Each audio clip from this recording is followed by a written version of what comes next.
Welcome everybody to a new podcast by Lilja and Lou. Today we're going to talk about the movie Sleepwalkers, and we are going to talk about a very special book called Knowing Darkness that shows a lot of art from Stephen King's book.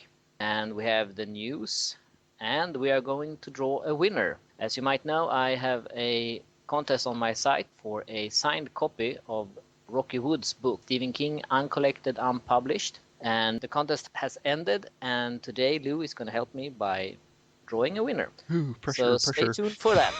Yeah. All right. Always blame you.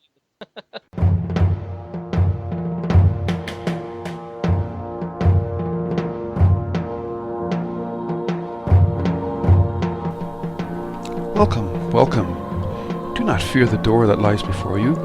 We will protect you. We are your guides, Hans and Lou, and we will give you the latest in Stephen King news. But before we do so, you must prove yourself worthy. You must open the door and join us in the death room.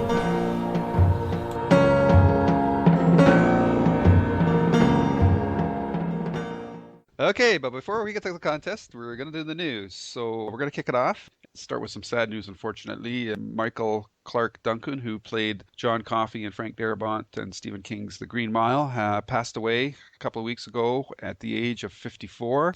He had heart problems earlier in the year, and he never had really recovered from it. He was in the hospital, and he passed away in the hospital due to complications from that initial heart problem. So I got to say, Hans, this one hit me kind of hard. How about you? Yeah, same here. I had actually missed that he had a heart attack, so I didn't know that he was ill at least. Mm-hmm. So I just read on the internet one day that he had died. So it was totally shock. Mm-hmm. Total shock. It hits hard for me for a couple of reasons. One's a personal reason, is he happens to be the exact same age as I am, 54. So you kind of do a little bit of a double take and say, "Whoa, it makes you feel your own mortality, definitely." And the other reason was, and I think Stephen King, who wrote a very wonderful compliment, said that no one has ever done a character I wrote more justice. For me, Michael Clarke Duncan was John Coffey. He was born to play that role, and the fact that they got him casted for that role is just fantastic. And his performance really makes that movie for me. So it was something that I actually got pretty emotional about it when I heard it. So yeah, so on a couple of levels, everybody who, from what I've read, who knew the guy said that he was a very friendly, warm, down to earth kind of guy, and his performance in The Green Mile was a one-in-a-lifetime thing for him and really touched me. And his death has also really touched me. Yeah, I agree. Very sad. Mm-hmm. Okay, moving on to some happier news. We have mentioned season 3 of Haven before, and both Lou and I are looking forward to it. And I have actually seen the first 2 episodes already, so I know what we're up for. But the season 3 has wrapped, and they are done filming it. And some teasers and some photos have been released, and as far as I can see, it looks very good, very promising. Cool. Forward to that as well. And it starts airing at the time of this podcast next Friday. So by the time we do our next podcast, we'll have a couple under our belt, and we look forward to talking about those. So next item is that the film titled Writers, which was a short, which has been shown at the Toronto International Film Festival. And Stephen King has an appearance in the movie. He did not write it. All the dialogue in it was written by somebody else. But if you're in the Toronto area or just want to keep an eye out for that, the film is called Writers. Yeah, it's one of those extra cameos he does from time to time. Mm-hmm. In casting news, Joanne Allen, been seen in the Bourne movies and Face Off, will star in the movie version of A Good Marriage. And that to me is very, very good news. A Good Marriage is a great story, and I think this can easily be one of the best movies done by Stephen King if it's done right. So I have high hopes on this one. Yeah, absolutely. Same here. And now we're just going to wait to see who they cast as the male lead in that movie. But between the director, Peter Askin, who directed the 2007 Hollywood Blacklist movie during the McCarthy era entitled Trumbo, is on board.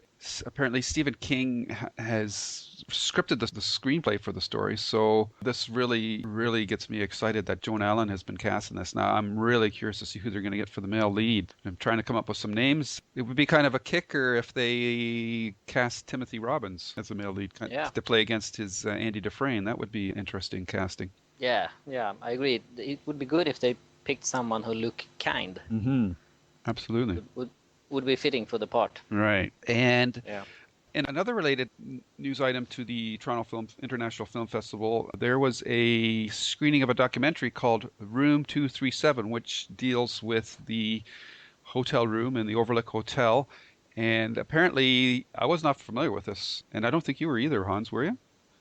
No, I No. wasn't. So apparently, Kubrick fans have lots of juicy conspiracy theories based on images in that movie. Something about Kubrick faking the moon landing because the kid's wearing an Apollo 11 T-shirt or something like that. Like, there's a whole bunch of different conspiracy stuff. Some of them are kind of make you go, and others are totally out there. But so that if there's this documentary called Room 237, keep an eye out for it. And if you love conspiracy movies, this will be right up your alley. Yeah, have to check that one out. Mm-hmm.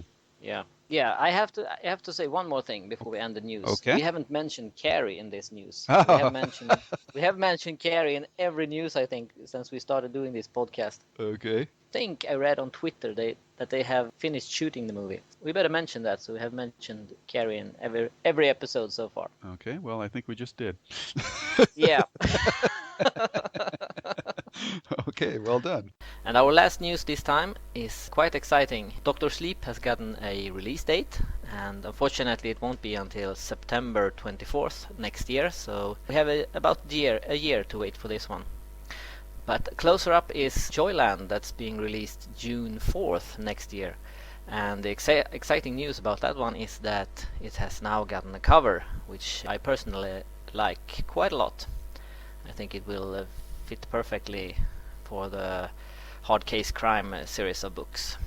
Yes, indeed, Hans. It's great news on both fronts for Joyland and Dr. Sleep. It is a shame that we have to wait almost a year for Dr. Sleep, and we won't get Joyland until next summer. But maybe in the meantime, he's going to give us these short stories that he's been dropping the last couple of months. In any event, 2013 is going to be a banner year for Stephen King book readers. So, great news. This is great. What's our job? We'd like drive around, pick up stiffs or what? It's time for reviews from the night shift. Hello, everyone. Welcome back to our latest installment in our next grouping of reviews. This time we're looking at the 1992 movie Sleepwalkers, a movie that was scripted by Stephen King and directed by longtime King collaborator Mick Garris. This movie was budgeted at $15 million, and its box office was $30 million, and this is 1992 dollars, so that's a pretty impressive haul. I'm pretty sure they covered the cost with this movie. The story deals with a mother and son team who are some sort of strange shape-shifting supernatural creatures that come to small towns and seek out virgins to feed on. So that's your pretty standard horror tropes rolled in there. And I'm going to ask Hans for his quick impressions of this movie. Well, when you listen to your description of it, it sounds pretty corny. but I actually like the movie quite a bit. It's not all good, but I enjoyed the movie. Okay. And I like most of it. There's one part at the cemetery when he tried to know if he eats or take your soul or exactly what he does. Mm-hmm. But when Brady is trying to whatever he does on Tanya, and he starts using humor, and it totally flips the movie from somewhat horror movie to, I don't know, bad comedy. So I think the flip there, I didn't really like that one. Okay. And I had some problems with the mother-son relationship. I didn't like that one. Okay. Well, that's very interesting because my experience pretty well mirrors yours. It was funny that the movie for the first half up until that cemetery scene, and I know exactly the moment you're talking about. Yeah. It's actually a pretty good movie. Like I was into it. I was digging the characters. I thought the opening cameo with Mark Hamill, who of course played Luke Skywalker, was funny, and then the creepiness of the mother and son incestuous relationship with these shape-shifting creatures. Yeah, that was, it made you feel uneasy. The music was pretty good, and even though this movie took place in the current time that it was filmed, or in the late 80s, early 90s, it had a very small town 1950s Norman Rockwell American feel to it. The music, I love the Sleepwalk song that Brady liked to listen to, Charles Brady, Yeah.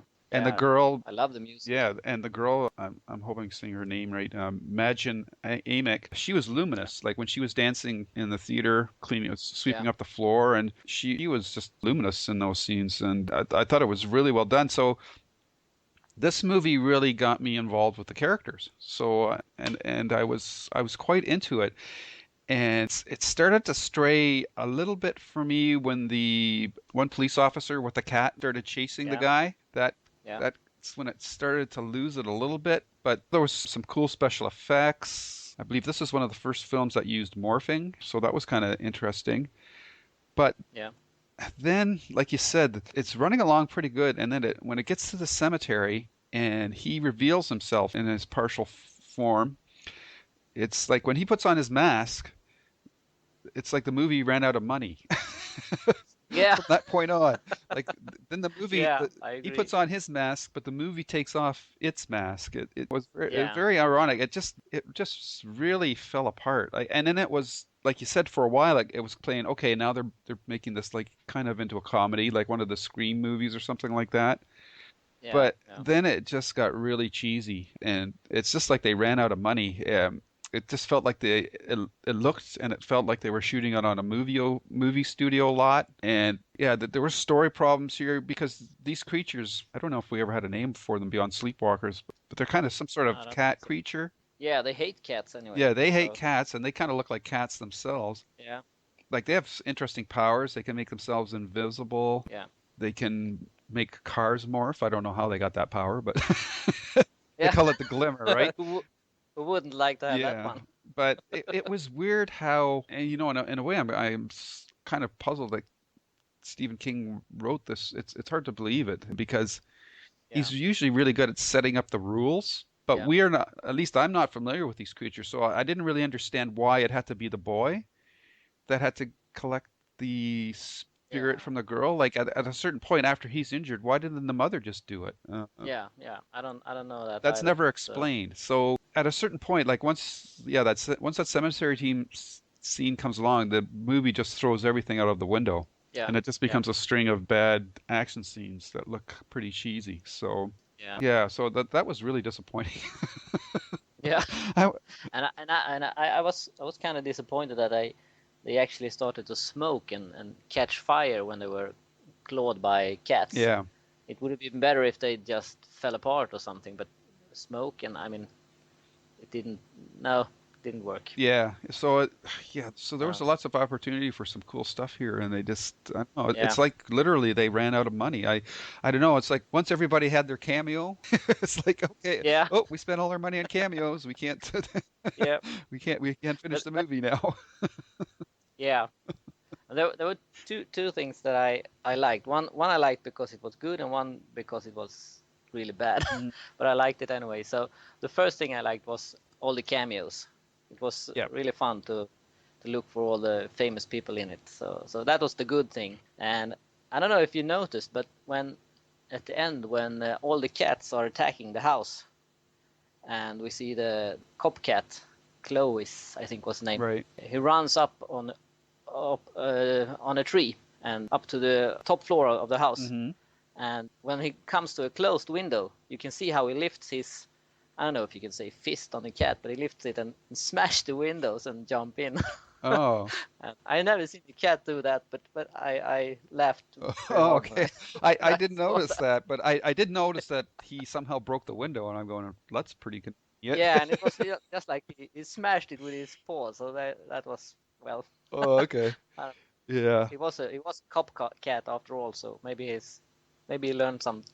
Yeah, and and the movie, like you, I enjoyed saying, oh, with these cameos, there's so and so. The problem was once those cameos started, the story just stopped dead. Like there's good cameos and bad cameos, and Yeah, in terms of the story, these were bad cameos. I mean, it was great to see yeah, Stephen King and Toby Hooper and Clive Barker and John Dante and John Landis and of course at the beginning Mark Hamill, but yeah, nothing that any of them did added to the story, and it just it actually had the reverse effect. It just killed the movie for me. Never recovered after yeah. I that think point. yeah, but I think the problem was that it was just after the humorous scene when he transforms and starts throwing one-liners at the girl, Yeah, and so I think that was the turning point on the yeah, movie, and yeah. the cameos was just when you were as disappointed as you could be, then the cameos come. So I didn't think it was the cameos wrong. No, no, but they certainly didn't add anything to the story. No, No. And no, it was they didn't. interesting to see Ron Perlman as one of Yeah, the yeah, cops. And I think this movie just came out just slightly after he had finished doing the Beauty and the Beast TV series. I ran into him first in that great movie Name of the Rose, which is kind of like a murder mystery set back in the Middle Times in a monastery, so, with a bunch of yeah, priests. That's a great movie. And of course, he was Hellboy, and right now he's on Sons of Anarchy. yeah, And this movie has a pretty good cast. Now, Brian Krause, who was Charles Brady, he's best known for his TV series Charmed, which was about a bunch of pretty witches. yeah, And Madgen Amick, her big series was Twin Peaks, but I never really watched all of that, so I don't really remember. But I thought she was did well. yeah, And then, of course, the mother, played by Alice Krige, she's been in lots of things.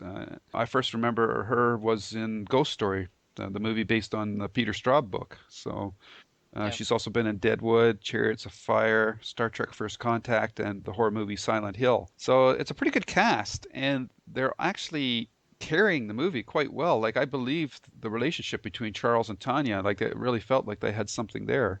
But again, yeah. once they get to the cemetery, it Yeah. just falls all I apart. just I just don't understand why they did that. No. It turns the movie right over. Yeah. It's like a different movie. Yeah, like I don't really see why they did that. yeah, like sometimes when you're watching a movie at the end of it, you're going, that was pretty good, but somewhere along the way it just felt like it just didn't all come together. But this one, it's Yeah, just like a lightning rod. You can just point to that. You say the cemetery, and I bet you everybody's going to go to the same moment when the movie just started to yeah, fall apart. So, and I literally feel like they ran out of money because after that, everything was shot. It looks like on a studio lot, all those houses and everything. It looked yeah, really yeah, fake. So the only other interesting tidbit I had out of this movie was that Tanya's parents, who were played by Lyman Ward and Cindy Pickett, also were the same parents of Ferris Bueller in Ferris Bueller's Day Off. So I uh, guess that was a bit of stunt casting. And of course, this is directed by Mick Garris, and he got his wife into one scene as well. yeah, yeah. So I think she's often in his movies. I yes, think. yes. So Yeah, and Stephen King's cameo was kind of funny, but it was, yeah, it was kind of pointless too. But yeah. But I like to see him in his cameos. yeah, I like them. yeah, he has a They don't have to mean anything. It's just fun to see yeah, him there. absolutely. Like he had the toothpick in the mouth, and Yeah, yeah, he's not trying to playing a real hick, eh? So, yeah, but like we talked about the movie that we reviewed last podcast, Firestarter, as being a yeah, lost opportunity, and this one is not nearly as bad, but it's kind of in the same vein, just because it's yeah, not as ambitious as I don't think as Firestarter ever was. But yeah, just man, what a pretty solid first half of a movie that just totally falls apart. Just yeah, yeah. uh, Couldn't say bad myself. yeah. So if you had to give this a number out of 10, what would you give it? I think it would land on A5. Yeah, I think I would give it. it's definitely worth checking out, Yeah, and it has some great moments in it, and it has some great cameos, and it has a cat that can smash windows with its knuckles. So it has a lot of potential. So you should definitely check it out, even if it's fall apart. Yeah, it's. I think I would give it five out of 10. Right, 5 angry cats out of 10, I guess. Yeah. If you're a cat lover, you're gonna love this movie. If you're like my wife, who's afraid of cats, I think this movie would definitely creep you out. Like some of the cat scenes are pretty creepy, and when some of them are hung or get their backs broken, it's kind of yeah, that stuff is kind of creepy. Yeah. It's not as bad as the cat in Pet Sematary. That's probably the scariest cat in a Stephen King movie that I can think of. But yeah.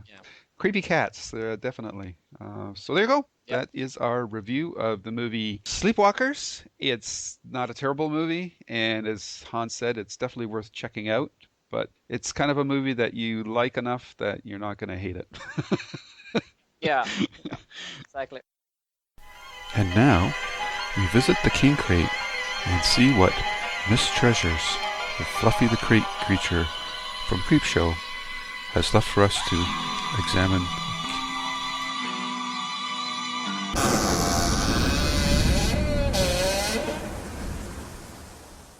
Okay, we are going to take a look at the book Knowing Darkness. It's a beautiful art book with art from different Stephen King books. And when we announced in the last podcast that we were going to look at this, the day after, I think it was, we got an email from Ami Sandler from California. And he asked us if he could give us his thoughts on this book in an audio file, so we could use that in the review. And that's a great idea, and we would like more of you to do this. So we are going to let Amy kick off this interview, and Lou and I are going to comment on it afterwards. So take it away, Amy.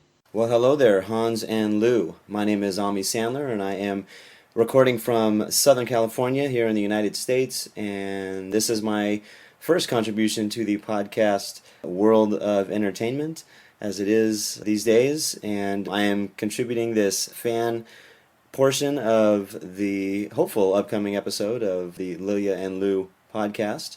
I heard that you were going to have a discussion on Knowing Darkness, and I thought I would share some comments on that. I was fortunate enough to pick up a copy of this immense, oversized Stephen King art book from 2009, and wanted to share some thoughts and some pros and cons and just some ideas I had about the book, and thought maybe you guys could kind of pitch in and tell me what you think. I've enjoyed hearing your reviews about many of Stephen King's works since this podcast began, and I thought I would share a listener's perspective and see how that goes. The book itself is a massive, oversized book. 11 by 15 inches is the publisher's official size measurement there, but the book itself weighs over 11 pounds, and it is just a phenomenal piece of work. I'm a very big art fan, I'm a huge Stephen King fan, and so this book was kind of the best of both worlds, kind of combining discussions of Stephen King's work as well as the art from many of these limited editions that some of Stephen King's fans might not have ever actually seen. The book is kind of organized, sort of a timeline of Stephen King work by decades. First major chapter is organized 1974 to 84. Second chapter is 85 to 95, and then the third chapter from 96 until present up through publication. The cover of the actual book itself is sort of the close-up of the Scarecrow that's wearing the Castle Rock Rockets t-shirts from the Nightmares and Dreamscapes cover that was published in 93. And the Knowing Darkness book itself is so big that it actually has a protective slipcase, like many of the oversized Stephen King limited editions as they're published by various publishers. And the slipcase cover is actually sort of a close-up taken from the limited edition of Desperation, as it was published by Grant. Sort of the evil representation of Deputy Collie Entragain, which most people might remember Ron Perlman portraying in the movie series. But sometimes a lot of the fans of Stephen King might remember the regular edition hardcover of Desperation and Regulators, as they kind of went together as they were created by Mark Ryden. But many may not have ever seen the limited edition cover that was published by Grant, so they may not have recognized that image from the slipcase cover. So I thought it was interesting to note that correlation there. The book itself is just a really good discussion of Stephen King's works. It gives details about the inspiration behind his writings, publishing details as far as dates and timelines, things like that. And then sometimes it also mentions some information about movie adaptations, if applicable, and all that kind of stuff. What I truly enjoyed about it is that, as I went through this book and kind of looked through the artwork, which some of the pages are full color, some of the pages are black and white. It shows very different kinds of artwork that's been expressed in the Stephen King novels as they've been published, or sometimes for associated marketing campaigns or literature, things like that. But it was nice to help me kind of track down some of those rare editions of first editions or limited editions that are sometimes really hard to find. The book itself, as positive of the visually stimulation that it is, unfortunately it does have some cons and it's got some downsides. There are several typos found throughout this book. Many just kind of misprinted words and or sentence structure that are just kind of off a little bit. So it's like maybe the publishers might have rushed through the process of editing, maybe didn't spend as much time on it as necessary, I guess, to perfect something of this size. But I mean, it's a huge book. It's over hundreds of pages long, and for somebody to go back and to read that and kind of check it for print obviously would be a major task. So obviously I can recognize that it could pose for some problem there. But overall itself, the book is amazing. Some might describe it as a coffee table book, but due to its size and weight, I would say you really need to make sure you have a coffee table because it is kind of difficult to handle in your lap. You probably wouldn't want to damage any of the pages and the amazing artwork that you see in there. On a personal note, I would like to mention that my favorite artist of the book as it's presented in here comes from Dave McKeon, who lives in England, and he's probably most famous for creating the artwork for the Wizard in Glass book from the Dark Tower Part 4. So he created a lot of the artwork and the cover for the hardcover edition as it was released in the United States. All of my reference, of course, are to the United States editions. I don't own any editions from any of Stephen King's books from other countries. So that's pretty much it for my review here. I've been a fan of Stephen King for many years here. I first read Pet Sematary in 1989 in junior high school, as it was sort of a promotion to start a reading campaign by a company that was giving out free theme park tickets. And looking through my library in the school, I found this book and thought, oh yeah, I kind of like animals. Cats are kind of cool, so let's see what happens. And reading that amazing book about Gage Creed and the family was just a phenomenal piece of work, and I've been hooked ever since. So thank you, Hans and Lou, for allowing me to share some of my thoughts about this Knowing Darkness. Wonderful presentation about Stephen King's literature, a lot about his publishing detail. The artwork is absolutely phenomenal and amazing in this book.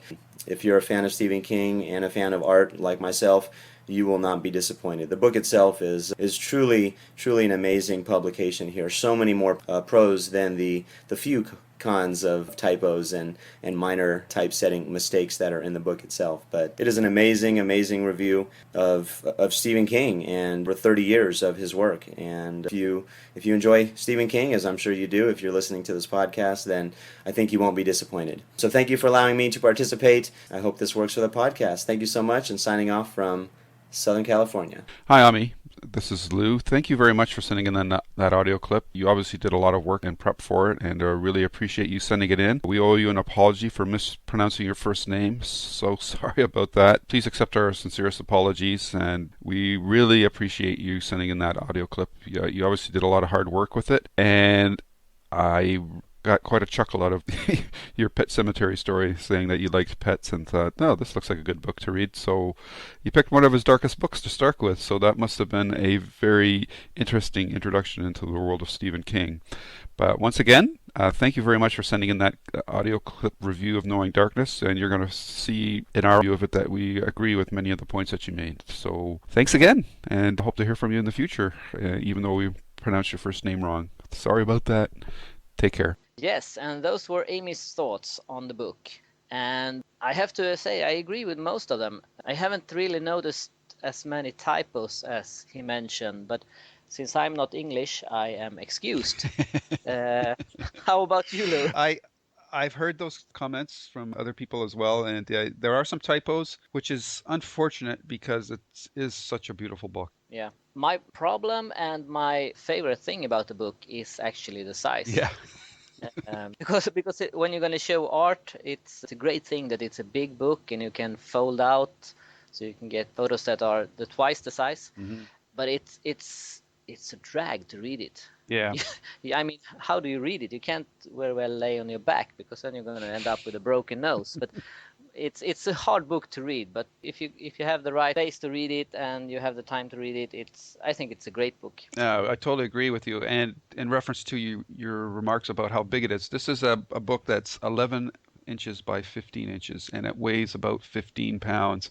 So yeah, Yeah. it's definitely what you would call a super duper doorstop from that perspective. But and when you read it, I always have to I feel like I have to wash my hands and put on gloves because you don't want to smudge any of the prints or anything like that, right? And you have to handle it with kid gloves, that's for sure. It's got a beautiful slip case and got Yeah. ribbons for marking your pages. But yeah, you have to put it on a big table, and because of the layout, because you have like several pages of graphics together, the text could be for a particular picture could be several pages away. So you find yourself flipping back and forth quite a bit. But because the stories are so interesting, it is worth the flipping. So you handle it with kid gloves when you open it, but boy oh boy, there's some beautiful pictures in here. Yeah. One other downside with this book is, as if you are like me, non-US citizens, you have to pay postage to get it sent to Oh, you. that must have been steep. And yeah, that's not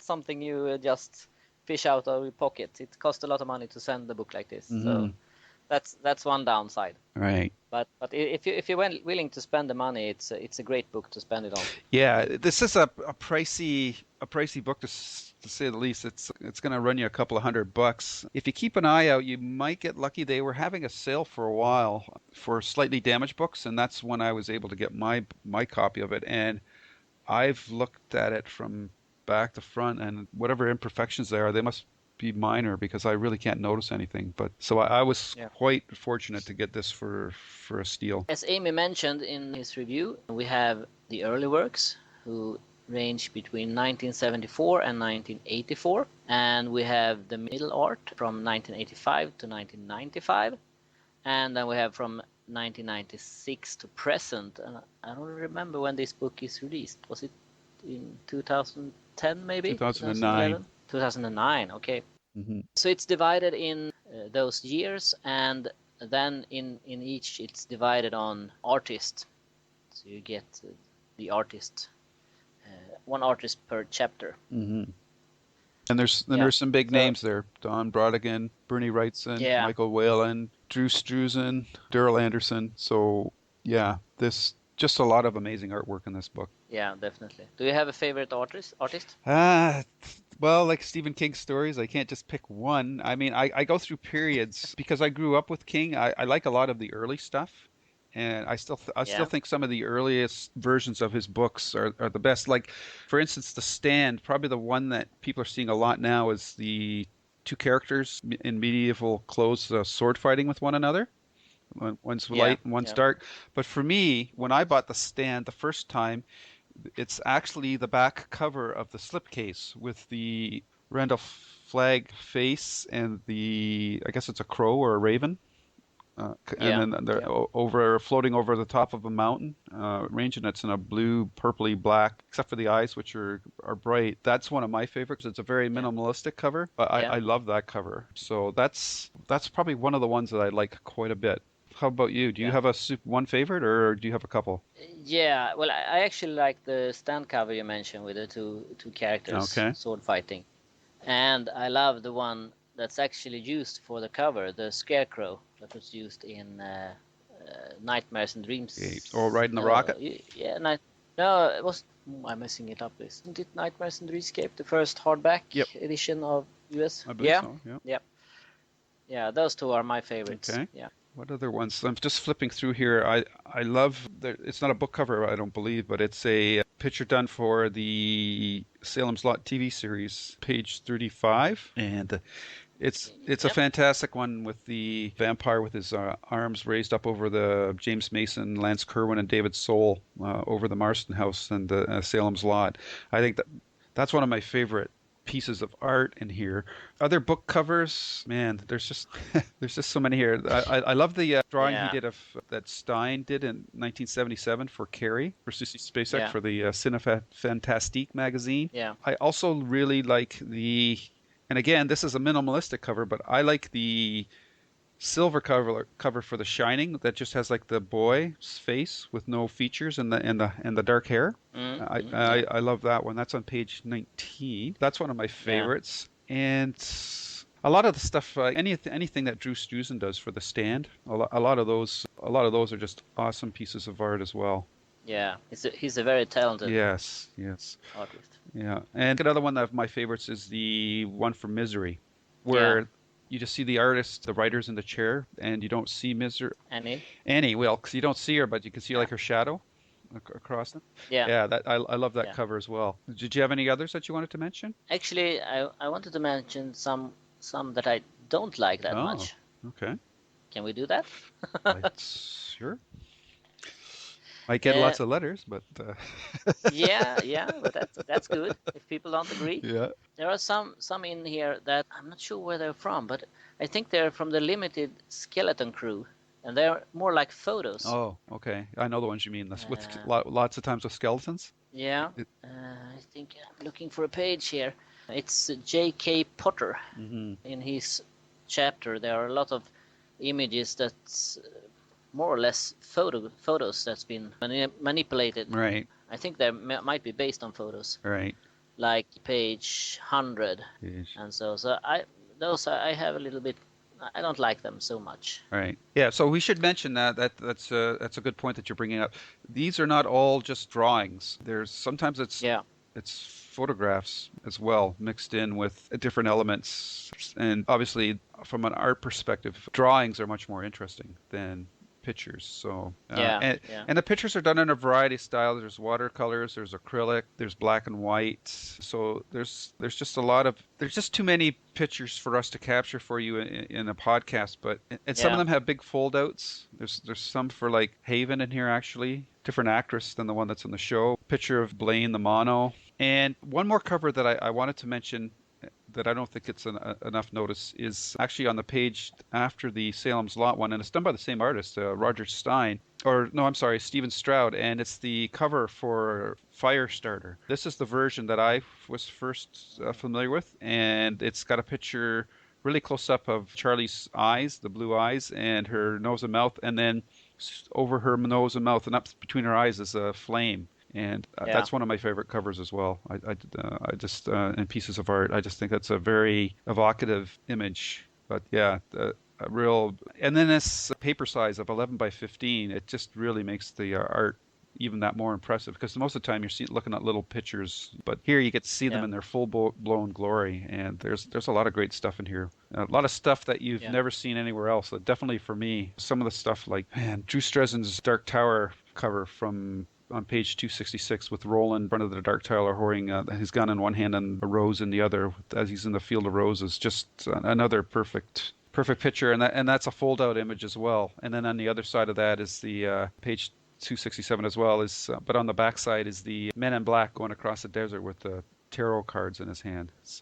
Just a stunning book. It's pricey. List price for this book is normally $2.95. That's a steep pill for a lot of you to swallow, I'm sure. I know it was for me, but as I said, I was fortunate. They had a sale a while back, and it was like 66% off, so I was quite happy to be able to get this. And the last thing I'll say is, and it also shows a lot of artwork for Book of the Month Club releases that we never would have saw them because, well, I never would have because I wasn't a member. So there's a lot of artwork for promotional materials. And the size of these pictures is really, and their impact really comes across when you look at, and I'm pretty sure Amy mentioned this in his review as well, the slipcover, as I mentioned, on one side, it has that version of the Stand cover that I really like, but on the other side, it has a close-up of Ollie Estrogen from Desperation, I believe.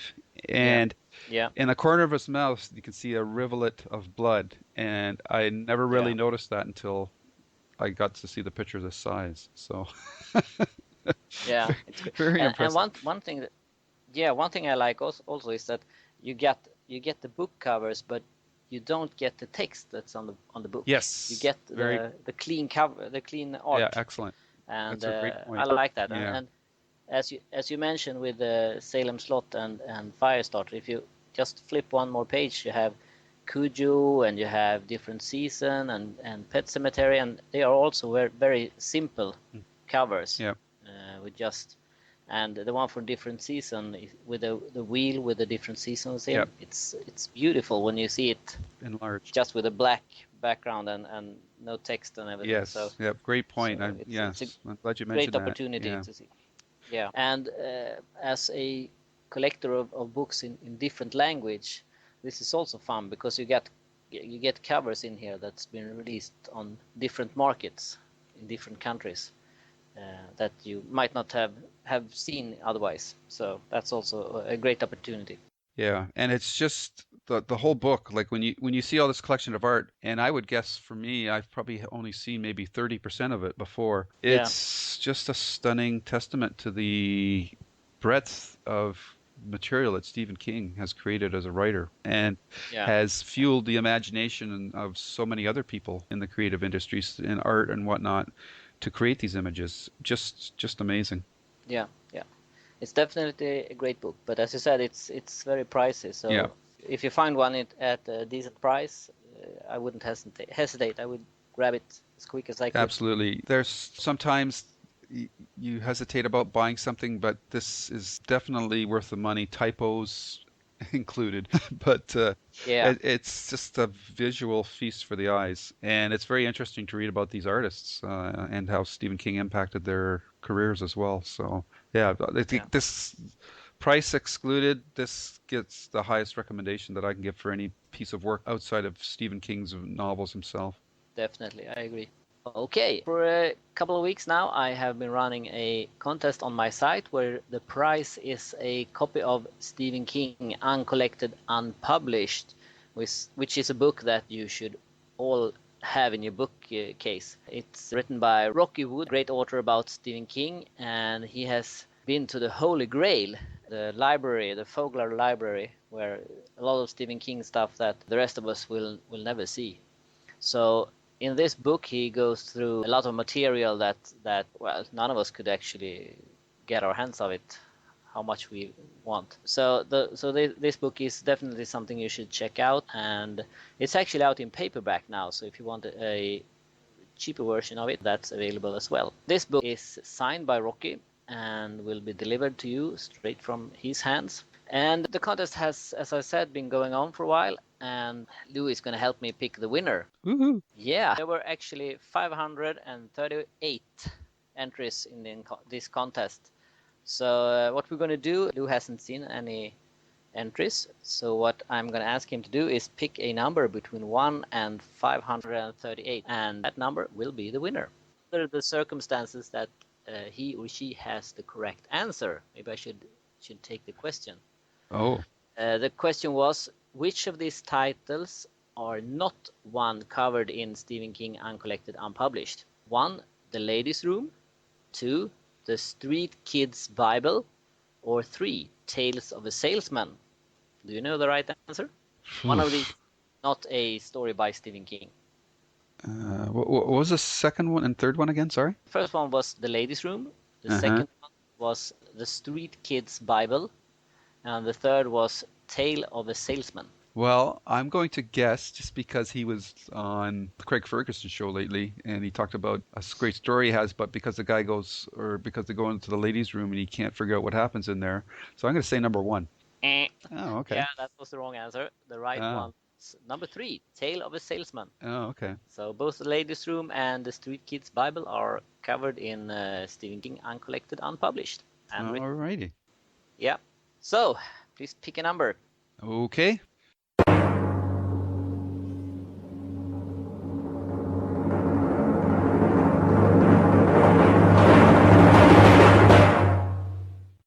$236. 236. Let me see who that can be. Many entries here. I'm getting close. 236. Okay. Well, that was actually one who had the wrong answer. Ooh.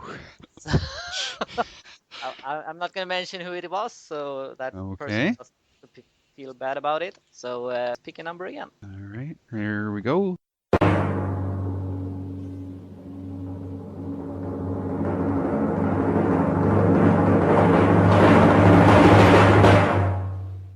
433. 33. Scrolling down. And 33. Here we go. Yes, that one had the correct answer. And it's sent in by Adam Smith. Wow. In California. Ah. So congratulations, Adam. A book signed by Rocky Woods will be sent to you. Congratulations, Adam. You owe me one. Yeah. You sent him your bank account number, I guess. Yeah. No, he can send me his bank account number. Yeah.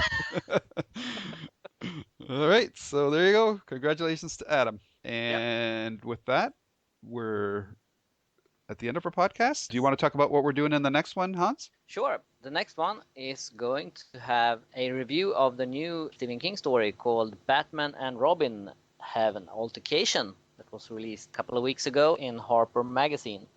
So in the September issue. So if you haven't read it yet, please do so before the next podcast, or you will have the story spoiled for you. We also plan to take a look at the first 2 episodes of Haven, which will have been aired by then. And so if you have any comments on that or prediction on what's going to happen during the season, please send them in and we will talk about them. But until then, stay safe, but stay scared.